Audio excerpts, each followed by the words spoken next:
I'm just waiting. I'm waiting for it to actually record. It's thinking about it real hard.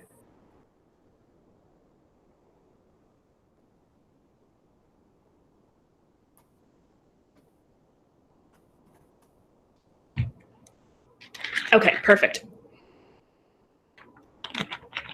So before we get started, I do want to make a note. This is just a session to go over basic feedback, like what tools you can use, ideas you might have. This is not a session that's going to cover how to use any of the tools. So I'm going to mention a lot of tools that you can use to give feedback, but I'm not going to go into how to use those tools because I only have an hour, and we have tons of other sessions where people do a phenomenal job going over those tools. So if I mention something, you really want to learn how to use it, and that one pager that I link is not cutting it for you, please join the session. And that's going to teach you all about the tool, and then you can make sure that you're providing great remote feedback through that tool. I also want to make a blanket statement.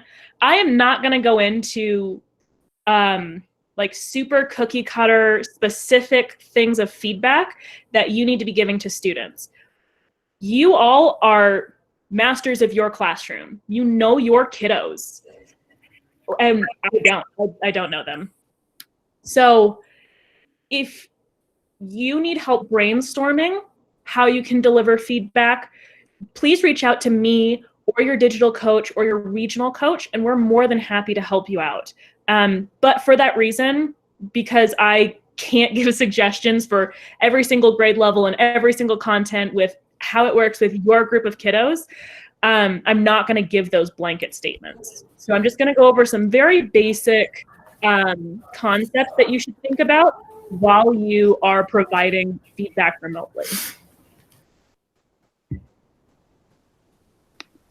All right, so if you're in this document here, this is going to be all of the resources that you need.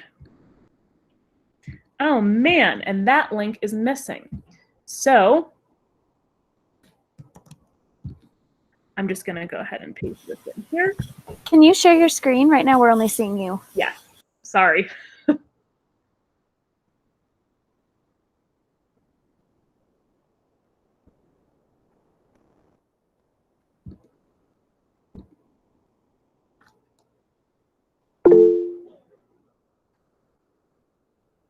All right. So you'll notice that you should be in the remote learning feedback doc, or should have access to it. That's going to provide you access to this resource page, which is the page that I am showing right now. So before I start going over this, these buttons, these colored buttons, are all hyperlinked. And except for the Outlook webmail, because like all of y'all have been emailing, if you need help with email, please reach out to me or a digital coach. I just did not have a tutorial put together for it. But the rest of them have solid tutorials. They're one-pagers of how to use these tools. Again, if you don't feel very confident in using these tools with the one-pager help, please sign up for a session. The rest of the team is putting on some really fantastic sessions. I'm hoping that I can get through what makes effective feedback and how to deliver it within about 15 minutes, and then leave the rest of the time open for questions that you can ask me directly, or ideas where you can share what you've done or what you're doing to your colleagues. So feedback during remote learning should be good feedback, just like you'd give good feedback when you're delivering a lesson in person. And so there are 4 major buckets of what effective feedback looks like, and they all sort of tie together and feed off of each other. So when I'm giving feedback, the first thing I need to make sure I'm doing is making sure that my feedback has a specific goal that I want the kiddo to accomplish. So I should be giving feedback that aligns with what they're being graded on, what I'm looking for, what is going to help them grow. And that feedback can look different on the same assignment for different kiddos. With that, very closely intertwined is how often and when I'm giving feedback. So when I taught high school social studies, I used to spend an awful amount of time reading essays, and with my red pen, I would leave them novels of feedback at the end, along with their grade, thinking that like they're gonna read the feedback and implement it in the next assignment, and they didn't.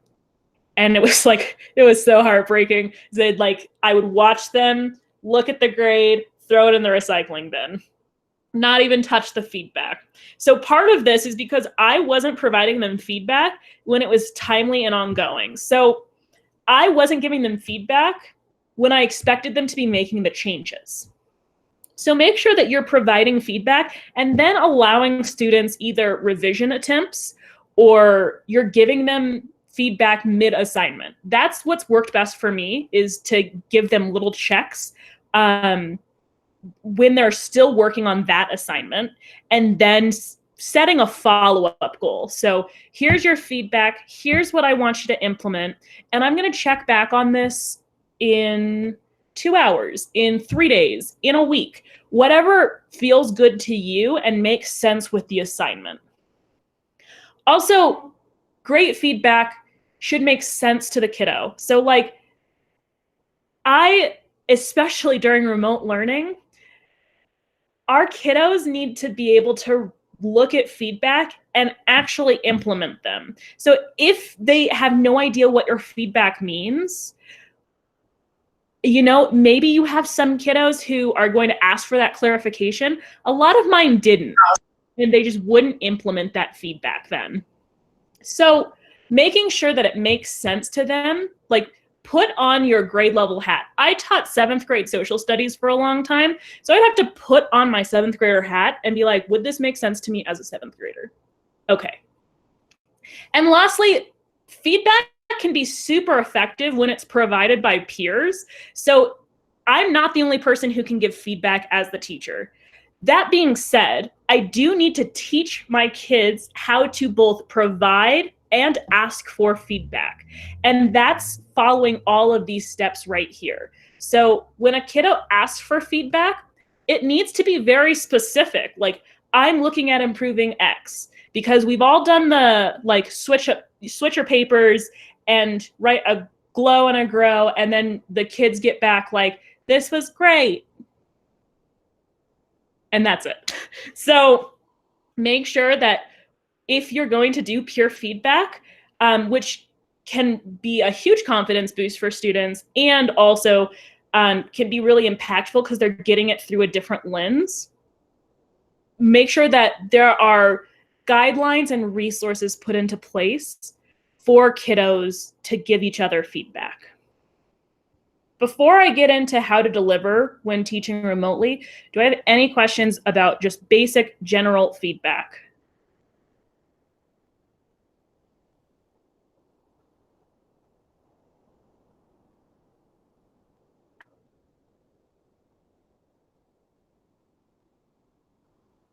All right, I'm gonna assume that's a no.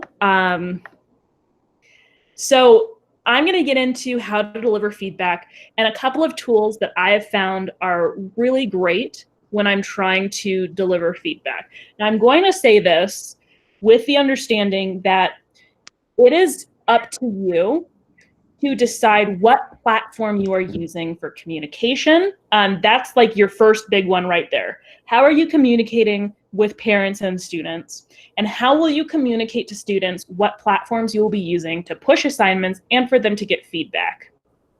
So that's something that you have to think through. Maybe that's a personal decision. Maybe it's a school-wide decision. Definitely talk to your administration about it, because that will vary from school to school. So one of the easiest ways that you can deliver feedback is through online quizzes and tasks. So one really great option is Google Forms. If you're a Schoology school, the Schoology quizzes or assessments is awesome. Edpuzzle is another really great tool that gives me a lot of data right off the bat. And also these quizzes, especially when they're auto-graded, they can give you these self-graded checks for understanding so that the kids are getting that feedback right away of how well they're understanding content or where they're at on a certain concept. So that's an awesome way for them to get some feedback. Email and messaging, I would say, don't change the wheel here. Whatever you would expect kiddos to do if they were to contact you outside of class, have it stay the same. If you're a teacher who said, you need to email me at my .org or you need to email me at my Google account, keep it like that. There's a lot of change going on right now. You don't have to switch up all of your systems. If you have students message you through Schoology, have them keep messaging you through Schoology. That's 100% fine. You don't need to switch platforms. However, if you haven't really set those guidelines or expectations, now is the time to choose it, because this is how your students, not only will you communicate to students, but also how students will get a hold of you for questions, for feedback, for support. So it's really important that they know.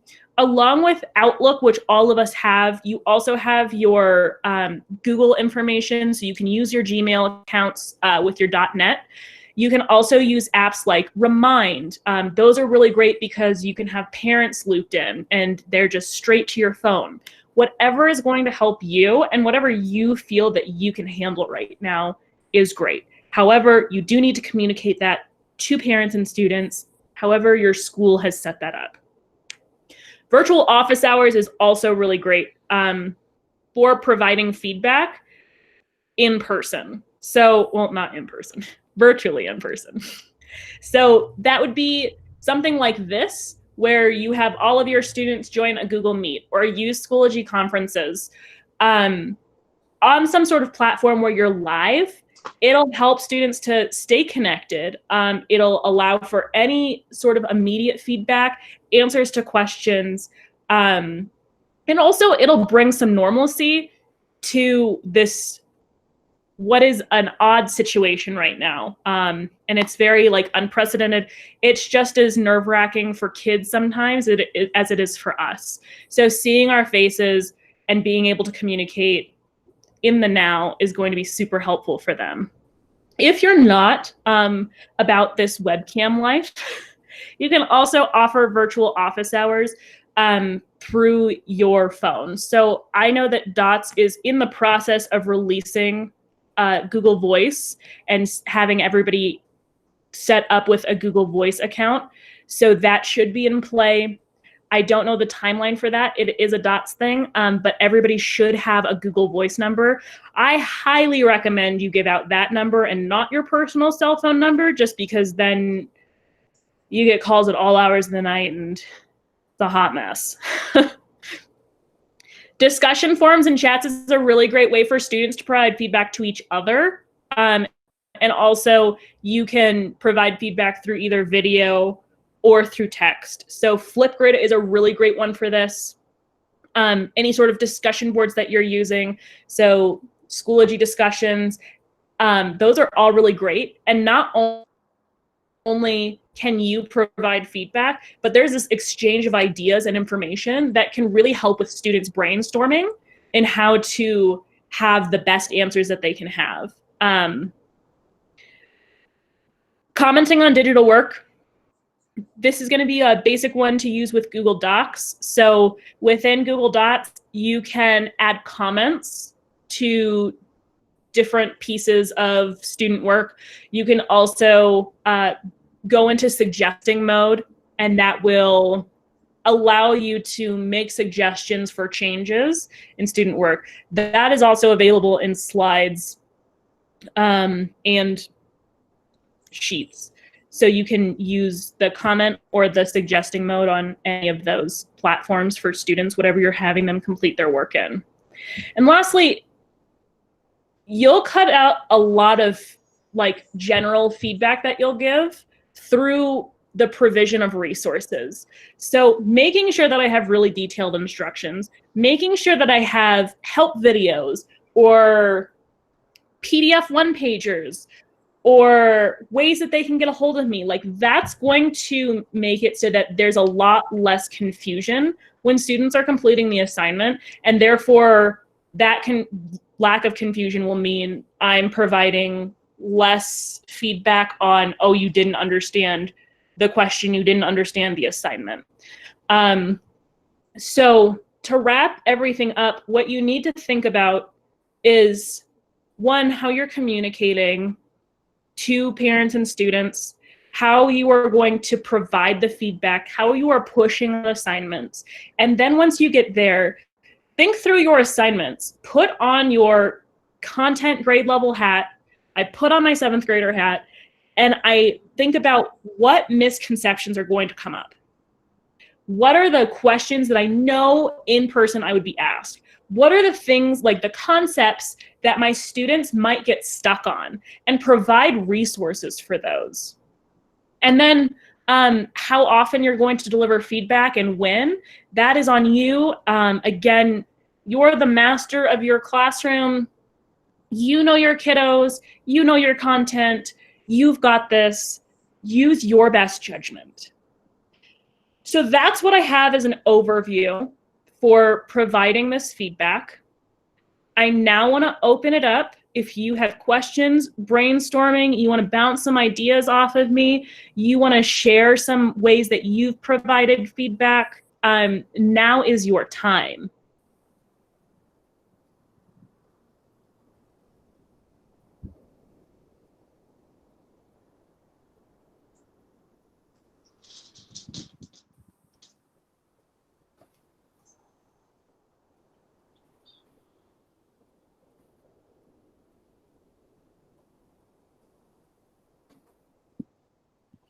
So in terms of giving some of this feedback in terms of like grades, what are the district's expectations